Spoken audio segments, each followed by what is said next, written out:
ভয়ের সাথে আমরা সবাই পরিচিত, কষ্টও আমরা সবাই পেয়েছি।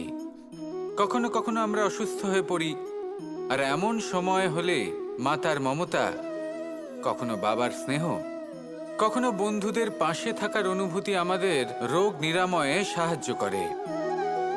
কখনো যদি আমরা নিরাশ হয়ে পড়ি, তখন যদি আমাদের কোনো আপনজন আমাদের দুটো ভালো কথা বলে, তখন আমাদের মনোবল বেড়ে যায়। ঠিক তেমন সংসারের এই রঙ্গমঞ্চে যদি আপনি পীড়িত অনুভব করেন, কিছু শুভ কথা আলোচনা করুন, কিছু স্তুতি গান করুন, কিছু মুহূর্তের জন্য হলেও নিজের ইষ্টদেবের কথা স্মরণ করুন আর প্রার্থনা করুন। সাহস বাড়বে, শক্তিও বৃদ্ধি পাবে এবং সামনে এগিয়ে চলার পথও দেখতে পাবেন। তখন এই মন প্রসন্ন হয়ে বলবে, রাধা রাধা। এই সংসারে কখনো কোনো ব্যক্তিকে তার বাইরের পোশাক দেখে বিচার করার চেষ্টা করবেন না।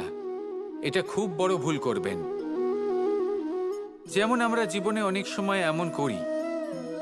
ধরুন কোথাও একটা গাছ দেখলাম, খুব বিশাল আকারের একটা গাছ, যেটা মাটির থেকে অনেক উঁচুতে পৌঁছে গেছে, যার বিশাল শাখা আছে। সেগুলো দেখে আমরা ভাবি যে এই গাছে হয়তো কত সুস্বাদু ফল আছে। আমরা সেই গাছের পরিচর্যা করতে থাকি। আবার অন্যদিকে হলো একটি তৃণ, যেটা মাটি থেকে কিছুটা উঁচুতে পৌঁছেছে, কিন্তু সেই তৃণর নিচে, মাটির নিচে অত্যন্ত সুস্বাদু ফল বা সবজি জন্ম নেয়, যা আমাদের স্বাস্থ্যের পক্ষে অত্যন্ত উপকারী। সেই জন্য কখনো আবরণ দেখে কাউকে বিচার করতে চেষ্টা করবেন না। তার বদলে এটা বোঝার চেষ্টা করুন যে আপনার সামনে যে ব্যক্তি আছে বা বস্তু আছে, তার বিশেষত্ব কি। যদি এই বিশেষত্ব বোঝার ক্ষমতা আপনি অর্জন করেন, যদি এই শিল্প আপনি নিজের ভেতরে জাগ্রত করেন, তাহলে এই সংসারে বিশেষত্ব কি সেটা আপনি জানতে পারবেন। আর এই সমস্ত খেলা দৃষ্টি থেকে নয়, দৃষ্টিভঙ্গি থেকে জন্ম নেয়। দৃষ্টিভঙ্গি সবসময় শুভ রাখুন আর আমার সাথে ভালোবেসে বলুন, রাধা রাধা। মানুষের জীবনে উন্নতি লাভ করার জন্য তিনটি স্তম্ভের প্রয়োজন হয়। প্রথম স্তম্ভ শিক্ষা। এই শিক্ষা আমাদের জ্ঞান প্রদান করে। দ্বিতীয় স্তম্ভ ব্যবসা, যার দ্বারা আমরা ধন উপার্জন করি। তৃতীয় স্তম্ভ হলো আমাদের ঈশ্বর, আমাদের ইষ্ট। এনার সাথে যদি আমরা জুড়ে থাকতে পারি, তাহলে এমন একটা মানসিক বল আপনি লাভ করবেন, যেটা এই সংসারে আর কোথাও পাওয়া সম্ভব নয়। কিন্তু মানুষ অনেক সময় জীবনে এই তিনটি স্তম্ভ লাভ করা সত্ত্বেও সামনে অগ্রসর হতে পারেন না। তখনও জীবনে কঠিন পরিস্থিতি আসতেই থাকে। এমনটা ঠিক কেন হয়? কারণ সে জীবনে এই তিনটি স্তম্ভ লাভ করে নেয়, জীবনে প্রয়োগও করে, কিন্তু তার ভিতের কথা সে ভুলেই যায়। যেমন প্রথম স্তম্ভ অর্থাৎ শিক্ষা। এই শিক্ষার আধার হলো শুভ চেতনা। যদি অন্তরে শুভ চেতনা না থাকে, তাহলে এই শিক্ষার কোনো গুরুত্ব থাকে না। দ্বিতীয় স্তম্ভ ব্যবসা। পরিশ্রম করে উপার্জন করতে হবে, এই কথাটা আমরা সবাই জানি এবং সবাই চেষ্টাও করি। কিন্তু ব্যবসা করতে করতে আমরা এটা ভুলে যাই আমাদের ব্যবহার কেমন হয়ে পড়েছে। এই ব্যবহার যদি শুভ হয়, তাহলে আমাদের উপার্জন আস্তে আস্তে একটা স্থির জায়গায় এসে পৌঁছবে। এবং তৃতীয় স্তম্ভ আমাদের ভগবান। যদি ওনার স্মরণে আপনি যেতে চান, তাহলে তার পূর্বে নিজের মা বাবাকে সেবা করুন, তাদের যত্ন করুন, তাদেরকে ভালোবাসুন, কারণ ওনারাই হলেন এই সংসারে আপনার সবথেকে বড় ইষ্ট। তাহলে তিন স্তম্ভের সাথে সাথে তাদের আধারকেও নিজের জীবনে প্রাধান্য দিন। কোনো সমস্যা আসবে না, জীবনে একের পর এক উন্নতি করবেন এবং এই মন প্রসন্ন হয়ে বলবে, রাধা রাধা। সুখ, দুঃখ এবং শক্তি, এই তিন হলো এই সংসারের ত্রিদেবের মতো। আমাদের জীবনে যা কিছু ঘটছে এই তিনটির ভিত্তির উপরেই হচ্ছে। আসলে এই সংসারের একটা নিয়ম আছে। যখনই আপনি কিছু লাভ করেন, এই সংসার আপনার পরীক্ষা নেয়। এটা জানার জন্য আপনার পরীক্ষা নেয় যে আপনি যা কিছুই লাভ করেছেন, আপনি কি আদৌ সেটার যোগ্য কি না। ঠিক সেইভাবেই এই সুখ, দুঃখ এবং শক্তি আপনার পরীক্ষা নিয়ে থাকে। যখন সুখ আসে তখন সে আপনার পরীক্ষা নেয় যে আপনার মধ্যে অহংবোধ জাগ্রত হয়নি তো। যদি অহংবোধ চলে আসে তাহলে সুখ সেখানেই সঙ্গ ত্যাগ করে। দুঃখ আপনার ধৈর্যের পরীক্ষা নিতে থাকে, আর যদি আপনার মধ্যে ধৈর্য না থাকে তাহলে এটা আপনাকে আরো বেশি দুঃখের গভীর অন্ধকারে ঠেলে দেবে। সেখানে শক্তি পরীক্ষা নেয় আপনার বিনম্রতার। যদি আপনি বিনম্র না হন তাহলে হয় এই শক্তি আপনার সঙ্গ ত্যাগ করবে, নয় এই শক্তি বিনম্রতার অভাবে আপনার পতনের কারণ হতে পারে।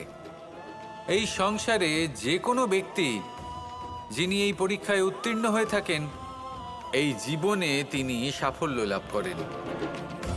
আসুন আমার সাথে ভালোবেসে বলুন, রাধা রাধা। যখন আমরা কোনো বনে প্রবেশ করি তখন এই সবুজ ঘাস দেখে, এই কোমল ঘাস দেখে আমাদের মন প্রফুল্ল হয়ে ওঠে। ভিন্ন ভিন্ন প্রজাতির ফুল, ভিন্ন ভিন্ন রঙের ফুল দেখে এই মন আনন্দে ভরে ওঠে। এখানে শিশুরা আনন্দ লাভ করে, বড়রা ভোজন গ্রহণ করেন, কথাবার্তা বলেন, হাঁটাহাঁটি করে বেড়ান। এবার ভেবে দেখুন, যখন এই উপবনের নির্মাণ হয়েছিল সেই সময় যদি এই মাটিকে সঠিকভাবে খনন না করা হতো, যদি তাতে সঠিকভাবে বীজ রোপণ না করা হতো, যদি কোনো সংঘর্ষ না হতো, পরিশ্রম না করা হতো, যদি চলতে চলতে পায়ে কাঁটা না বিঁধে যেত, তাহলে এই সুন্দর বন দেখে আমরা কি এই আনন্দ লাভ করতে পারতাম? কখনোই নয়। ধরুন কোনো নদীর তটে সুন্দর একটি বন আছে, সেই বনের আনন্দ লাভ করতে গেলে আপনাকে সেই নদী পার করতেই হবে। যদি সুখের নদীর কাছে পৌঁছতে চান তাহলে তটে যে কাঁটা রয়েছে সেগুলোর সাথে সংঘর্ষ করতেই হবে। এই সংসারে যদি আপনি সুখ লাভ করতে চান তাহলে সুখ লাভের এই যাত্রা শুরু করতে হবে সংঘর্ষ দ্বারা। তাহলে সংঘর্ষকে স্বাগত জানান, এর পেছনেই সুখ রয়েছে যা আপনার জন্য অপেক্ষা করছে। এবার হাসুন আর আমার সাথে ভালোবেসে বলুন, রাধা রাধা। মানুষ সুখী জীবনযাপনের প্রতি এতটাই অভ্যস্ত হয়ে পড়ে যে একটা ছোট্ট সমস্যা এলেই সে সবার থেকে সাহায্য চাইতে শুরু করে দেয়। সে সাহায্য লাভও করে এবং সেই সংকট থেকে সে বেরিয়েও আসে। কিন্তু এই সাহায্য কিছু মুহূর্তের, আর কিছু মুহূর্তের হলো এই দুঃখ। এই দুই মুহূর্তের সাহায্যের জন্য আজীবন আপনি তার কাছে ঋণী হয়ে থাকেন। আর মানবিকতার খাতিরে আপনার মনে কৃতজ্ঞতা জেগে ওঠে, আর সেই কৃতজ্ঞতা বোধ হলো যে আপনি কখনো সেই ব্যক্তিকে ছাপিয়ে যেতেই পারবেন না। সেই জন্য জীবনে সবসময় চেষ্টা করবেন নিজেকে প্রস্তুত রাখতে সেই সব সমস্যার জন্য, সেই সব বাধার জন্য যেগুলো আপনার জীবনে আসতে পারে। ততক্ষণ সাহায্য চাইবেন না যতক্ষণ না অন্য কোনো পথ না থাকছে। সাহায্য চাওয়া অনুচিত নয়, কিন্তু সাহায্য চাইলে এবং সাহায্য পেলে আপনি আজীবন কৃতজ্ঞ এবং ঋণী হয়ে থাকবেন। আর তারপর একদিন আপনি পরিবর্তন দেখতে পাবেন যে কিভাবে আপনি ছোট ছোট সমস্যার জন্য সাহায্য না চেয়ে বড় বড় সমস্যার সম্মুখীন হতে প্রস্তুত হয়ে গেছেন। এটাই হলো সংসারের নীতি। এটাই পালন করুন আর আমার সাথে ভালোবেসে বলুন, রাধা রাধা। আপনি কখনো কাউকে পর্বতে আরোহণ করতে দেখেছেন? বা আপনি কখনো নিজে কোনো পর্বতে আরোহণ করেছেন? করে থাকলে আপনি এই বিষয়ে অবশ্যই জানবেন যে যখন আমরা শিখরের দিকে এগোই, ওপরের দিকে এগিয়ে চলি, তখন আমাদের একটু ঝুঁকে পথ চলতে হয়। তখনই আমরা সেই পর্বত আরোহণ করতে পারি। কিন্তু যে ব্যক্তি নিচের দিকে ফিরে আসছেন তিনি কিন্তু ঝুঁকে চলেন না, তিনি দৃঢ়ভাবে সোজা হয়ে নিচে নামেন। এই ভারসাম্য বজায় রাখার এই খেলাতে সংসারের একটা সার লুকিয়ে রয়েছে। যদি আপনিও জীবনে উঁচুতে উঠতে চান, শিখরে পৌঁছতে চান, তাহলে আপনাকেও নত হয়ে বিনম্র হয়ে সামনে এগোতে হবে। সেখানে যদি আপনি বুক চিতিয়ে উদ্ধতভাবে অহংকার বোধ নিয়ে চলতে থাকেন, সেখান থেকেই আপনাকে নিচে নামতে হবে। কোনো ব্যক্তি তার বিনম্র স্বভাব দেখেই বোঝা যায় যে সেই ব্যক্তি সাফল্যের শিখর দেশে আরোহণ করছে নাকি নিচে তথা খাদের দিকে যাত্রা করছে। তাই সবসময় বিনম্র থাকুন, শ্রেষ্ঠ কর্ম করুন, পরিশ্রম করুন, আর আমার সাথে ভালোবেসে বলুন রাধা রাধা। আমাদের জীবনে আমরা যখনই এমন কোনো মানুষের সাথে পরিচিত হই যে বয়সে, পদে এবং আর্থিক দিক থেকে আমাদের থেকে পিছিয়ে, তখন আমরা সবাই খুব হীন নজরে তাদের দিকে দেখি। মনেই করি না যে সেই ব্যক্তির নিজস্ব একটা অস্তিত্ব রয়েছে, তার নিজেরও একটা মাহাত্ম্য রয়েছে। আমাদের মনেই হয় না যে আমাদের সামনে দাঁড়িয়ে থাকার যোগ্যতা আছে তাদের।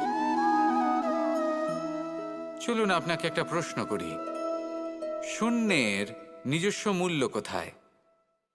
আপনি বলবেন কিছুই না। শূন্যের আবার নিজস্ব মূল্য কোথায়? কিন্তু যখন এই শূন্যই কোনো সংখ্যার সাথে এসে যুক্ত হয়ে যায়, কোনো অঙ্কের সাথে এসে যুক্ত হয়ে যায়, তখন তার মূল্য অনেক গুণ বৃদ্ধি পায়। অর্থাৎ এই শূন্যের মূল্য অবশ্যই আছে। আর আমাদের জীবনেও এমন কিছু ব্যক্তি থাকেন, তাদের দেখে মনে হয় যে এদের কোনো মূল্যই নেই। কিন্তু যখন এই ব্যক্তি কারোর সাথে এসে জুড়ে যান, তখন তার মূল্য সেই ব্যক্তির বৃদ্ধি ঘটায়। এই সংসারে এমন কোনো ব্যক্তি নেই যার কোনো মূল্য নেই। যদি আমরা ধনুকের কথা বলি, তাহলে তার জন্য একটি দড়ির প্রয়োজন হয়, যেটি প্রত্যঞ্চা হিসেবে ব্যবহৃত হয়। যদি এই প্রত্যঞ্চা না থাকে, তাহলে ধনুকের কোনো মূল্যই থাকে না।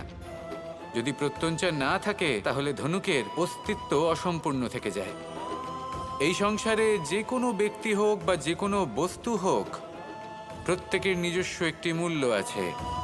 তার সম্মান করুন, সামনে অগ্রসর হন, আর আমার সাথে ভালোবেসে বলুন রাধা রাধা।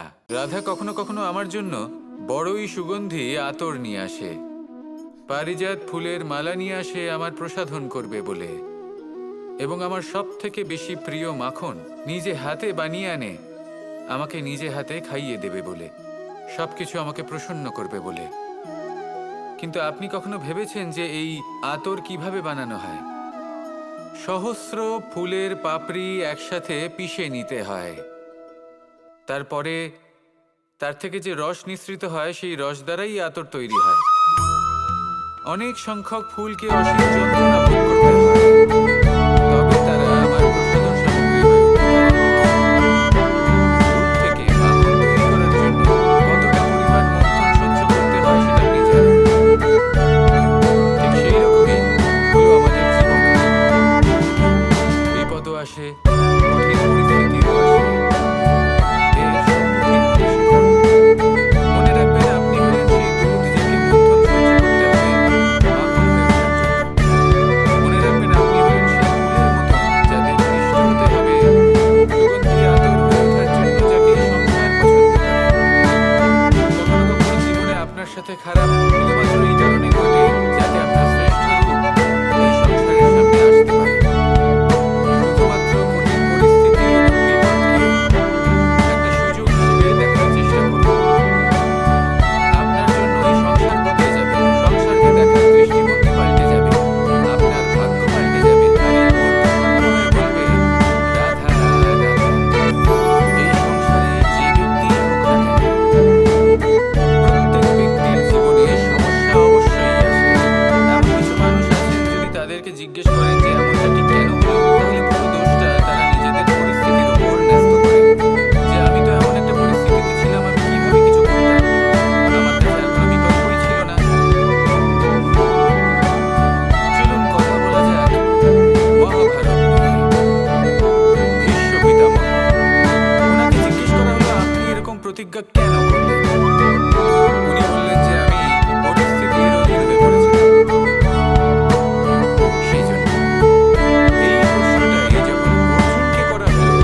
ধৃতরাষ্ট্র এবং দুর্যোধনের বিরোধিতা করতেন, যদি শুধু এটুকু করতেন, তাহলে মহাভারতের মতো মহাযুদ্ধ কখনোই হতো না। সমস্যা সবার জীবনেই আসে, কঠিন পরিস্থিতিও সকলের জীবনে আসে। সেই ব্যক্তি এগিয়ে যেতে পারেন যিনি শ্রেষ্ঠ নির্বাচন করার ক্ষমতা রাখেন। তাহলে সেটাই করুন আর আমার সাথে ভালোবেসে বলুন রাধা রাধা।